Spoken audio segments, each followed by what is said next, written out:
नवोदय विद्यालय ने निकाली है एक बार फिर से अपने जवाहर नवोदय विद्यालयों के लिए टीचिंग और नॉन टीचिंग पोस्ट पर सीधी भर्ती, जिसमें आपको कोई रिटन एग्जाम नहीं देना है, पहुंचना है सिर्फ वॉक इन इंटरव्यू के लिए। ये पद आपको TGT, PGT, female staff nurse, superintendent, counsellors सभी पोस्ट पर दिखेंगे। इसमें फिजिकल एजुकेशन के पोस्ट भी है, लाइब्रेरियन के पोस्ट भी हैं, म्यूजिक के भी पोस्ट हैं। तो इन मिसलेनियस भर्तियों के लिए आप आवेदन 13 अप्रैल से शुरू कर सकते हैं, यानी कि आवेदन प्रक्रिया शुरू हो चुकी है। आखिरी तिथि है 28 अप्रैल। रजिस्ट्रेशन का प्रोसेस बहुत सिंपल है, अप्लाई करने का भी प्रोसेस बहुत सिंपल है। तो सिलेक्शन प्रोसेस क्या होगा, कौन कौन आवेदन कर सकता है, ये सब कुछ हम इस वीडियो में डिस्कस करेंगे। सो हेलो एवरीबडी, स्वागत है आप सभी का आपके अपने परिवार टीचर्स ज़रा 24/7 पर। मेरा नाम निधि अरोरा है।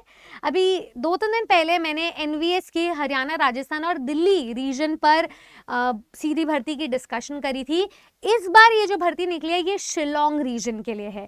तो यहाँ पर मैं आपको बता देती हूँ, ये सारी पोस्ट इंक्लूडेड हैं। PGT English, Hindi, biology, physics, chemistry, mathematics, history, geography, economics, commerce, computer science, IT, physical education male and female, MIL Assamese, MIL Manipuri.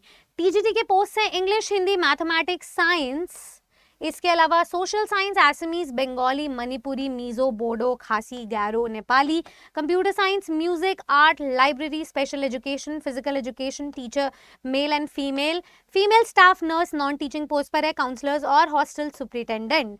अब इन पोस्ट में जो क्वालिफिकेशन है बहुत आसान कर दिया गया है। मतलब अगर आप पीजीटी पोस्ट पर अप्लाई कर रहे हो तो आपके पास पोस्ट ग्रेजुएशन होना चाहिए 50% मार्क्स के साथ, साथ में आपके पास बीएड होना चाहिए। ठीक है, यहाँ सब्जेक्ट वाइज सब कुछ दिया हुआ है कि कंसर्न सब्जेक्ट आपका कितने सालों में होगा, और अगर कुछ स्पेशलाइज सब्जेक्ट है तो उसमें सब्जेक्ट कॉम्बिनेशन क्या होना चाहिए। ठीक है, तो आप इसको एक बार ध्यान से देख लीजिएगा।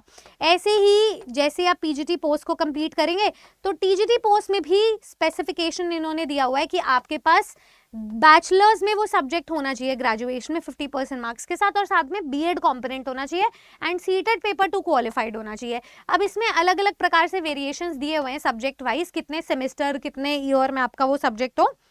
मैं पूरा पीडीएफ अटैच कर दूंगी।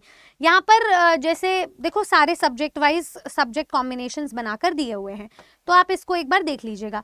अब क्या है, यहाँ पर आपका जो सिलेक्शन प्रोसीजर है ना, उसमें क्राइटेरिया दिया हुआ है कितने % मार्क्स आपके कैसे कैसे लगेंगे।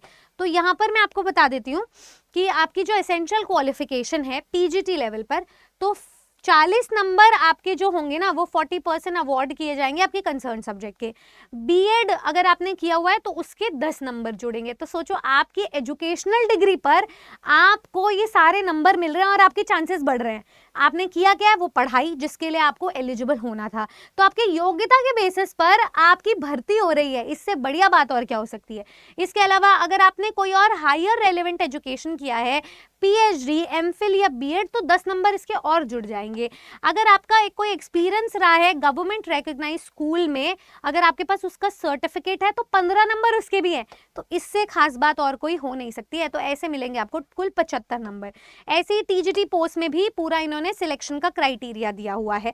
ठीक है, टीजीटी जो थर्ड लैंग्वेज वाले हैं उनके लिए भी सिलेक्शन क्राइटेरिया है, फिर आर्ट वालों के लिए अलग है सिलेक्शन क्राइटेरिया, म्यूजिक वालों के लिए अलग है, फिजिकल एजुकेशन वालों के लिए अलग क्राइटेरिया है। इसके अलावा आपको ये जैसे काउंसलर्स है इनके लिए अलग क्राइटेरिया। तो हर पोस्ट के लिए सिलेक्शन का क्राइटेरिया अलग से दिया हुआ है। आप इस पूरे पीडीएफ को चेकआउट कर सकते हैं। अब मैं बात उन स्टूडेंट्स के लिए यहाँ पर करने जा रही हूँ क्योंकि ये जो भर्ती है ना ये प्योरली कॉन्ट्रैक्चुअल है।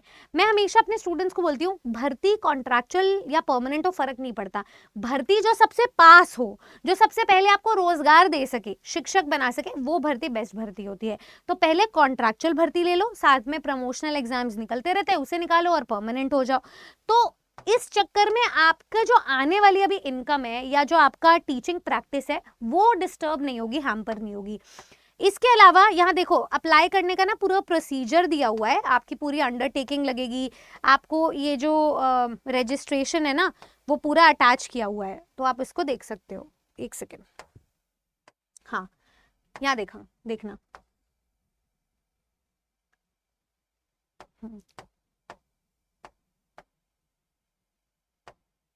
यहाँ देखो ये पूरा वॉक इन इंटरव्यू है, डेट्स दी हुई है। प्रिंसिपल की पोस्ट के लिए वेन्यू की डेट्स अलग है वॉक इन इंटरव्यू के लिए। ठीक है। आपको ये जो भी भेजना है ना, ये वहाँ नहीं भेजना, आपको जो रजिस्ट्रेशन भेजना है वो ईमेल आईडी पर भेजना है। तो इनका जो ईमेल आईडी है वो अटैच किया हुआ है, और कैसे आप मेल करोगे ये सारा प्रोसीजर आपको दिया हुआ है। तो आप इसको यहाँ पर ध्यान से देखना। डॉक्यूमेंट्स आपको अभी कुछ नहीं भेजने हैं, कोई डॉक्यूमेंट की जरूरत नहीं, सीधा इंटरव्यू के टाइम पर आप डॉक्यूमेंट प्रस्तुत करेंगे। ठीक है, तो यहाँ देखो ये पूरा आपका रजिस्ट्रेशन फॉर्म दिया हुआ है। वॉक इन इंटरव्यू के लिए रजिस्ट्रेशन नंबर अलॉट किया जाएगा वेन्यू प्रिंसिपल के द्वारा, नोटिफिकेशन नंबर, किस पोस्ट के लिए अप्लाई कर रहे हो, अपना नाम, father's name, permanent address, address corresponding address, इसके अलावा mobile number, valid email ID, फिर उसके बाद अपना डेट ऑफ बर्थ लिखोगे, आपकी एज क्या है, 30 जून 2026 से एज कैलकुलेट होगी। ठीक है, फिर आपकी कैटेगरी क्या है, कास्ट, फिजिकली चैलेंज्ड हो या नहीं, नेशनैलिटी क्या है, एजुकेशनल क्वालिफिकेशन आपने क्या क्या की हुई है। इसके अलावा ये पूरा का पूरा रजिस्ट्रेशन फॉर्म है, फिर आपका डिक्लेरेशन हो जाएगा और ये सबमिट हो जाएगा। ठीक है, तो यहाँ पर ये आपको भेजना है। उसके बाद सर्टिफिकेट, अगर आपके पास एक्सपीरियंस का सर्टिफिकेट है जिसके नंबर जुड़ेंगे, उसका अलग से आपको फॉर्म फिल करके भेजना है। ठीक है, इस हिसाब से आप भेज देंगे। तो यहाँ पर ये पूरा चीज़ दी हुई है। ईमेल एड्रेस कहाँ पर भेजना है ये मैं डिस्क्रिप्शन बॉक्स में अटैच कर दूंगी, ताकि आपको ये पूरे पीडीएफ से ढूंढना ना पड़े। आप सीधा अपना ये रजिस्ट्रेशन फॉर्म फिल करो, इस वीडियो के डिस्क्रिप्शन में जाओ, ईमेल आईडी को क्लिक करो और सीधा अपना फॉर्म को सबमिट कर दो, मेल कर दो। ठीक है, thank you so much everybody. मैं आपको ये बात बता देती हूँ कि ये वीडियो उन स्टूडेंट्स के लिए है जिनका इस बार 2025-26 परमानेंट पोस्ट पर एनवीएस की भर्ती 1 या 2 नंबर से रह गई है, चाहे वो प्री एग्जाम हो चाहे मेंस एग्जाम हो। अगर आपको अभी इस रिटन एग्जाम और इंटरव्यू तक नहीं पहुंचने का मौका मिल पा रहा है, तो कॉन्ट्रैक्चुअल भर्ती आपके लिए बेस्ट भर्ती होगी, आपकी प्रैक्टिस को बरकरार रखने के लिए, आपकी सब्जेक्ट नॉलेज को प्रोफिशिएंट बनाने के लिए। तो आप क्या कर सकते हो, अपनी इंटरव्यू की पावर को पॉलिश कर सकते हो। इंटरव्यू जब भी होगा, आपकी टेक्निकल नॉलेज, आपकी लेक्चर डिलीवरिंग कैपेबिलिटी सब कुछ चेक होगी। तो यहाँ पर आप हमारे साथ तैयारी कर सकते हो इंटरव्यू में, क्योंकि हम ऑलरेडी परमानेंट पोस्ट वालों को इंटरव्यू की तैयारी करवा ही रहे हैं। तो आप भी उसमें शामिल होकर एनवीएस से रिलेटेड सारी जानकारी प्राप्त कर सकते हैं और पैनल पर बैठकर अपने इंटरव्यू की नॉलेज को गेन कर सकते हैं। इसके लिए आप क्या कर सकते हैं, अरर 24/7 की ऑफिशियल एप्लीकेशन या वेबसाइट को विजिट करें, ऑल कोर्सेज टीचिंग पे जाएं। यहाँ पर देखिए केवीएस एनवीएस इंटरव्यू के हमारे बैचेस ऑलरेडी बने हुए हैं। यहाँ देखिए अलग अलग सब्जेक्ट के इंटरव्यू हैं। आप जिस भी पोस्ट के लिए अप्लाई कर रहे हैं, मान लो आप इंग्लिश की पोस्ट के लिए अप्लाई कर रहे हैं, तो आपको subject knowledge, personality development, teaching aptitude, current affairs, इन सबसे रिलेटेड जानकारी दी जाएगी। और बाय नाउ पे जैसे ही आप जाएंगे तो आप एक डिस्काउंटेड कूपन कोड लगा सकते हैं Y449 अप्लाई करेंगे तो यहाँ देखेंगे जो आपका 13,500 का बैच था वो आपको 2,800 रुपए में मिल जाएगा। ये वो इंटरव्यू की पावर है जिसमें हम आपको मॉक इंटरव्यू भी देंगे, आपको कुछ क्लासेस भी देंगे, आपको ग्रूम करेंगे, आपके ड्रेस कोड से रिलेटेड बहुत सारी गाइडेंस प्रोवाइड करेंगे जो आपको ऑलरेडी नहीं पता होंगी। तो अगर आप भी इंटरव्यू के लिए तैयारी करना चाहते हैं तो जुड़े हमारे इस बैच में। आफ्टर ऑल जो आपकी सैलरी लगेगी वो 42,000 की होगी पीजीटी पोस्ट पर, तो सैलरी भी यहाँ पर दी हुई है, आप उसको देख सकते हैं। बाकी आपकी क्या राय है इस शिलोंग रीजन में वैकेंसी को लेकर के मुझे ज़रूर बताइएगा, और कोई क्वेरी हो तो बताते रहिएगा, क्योंकि रीजनल बेसिस पे भर्तियां आती रहती हैं, बस आपको पता नहीं चलती है। लेकिन टीचर्स अड्डा का काम है आप तक किसी भी एग्जाम की आवेदन से लेकर के चयन तक की भर्ती प्रक्रिया समझाना और आपके सिलेक्शन को सुनिश्चित करवाना। अगर आप तैयार हैं तो सब्सक्राइब करें और जुड़े रहें टीचर्स अड्डा 24/7 के साथ।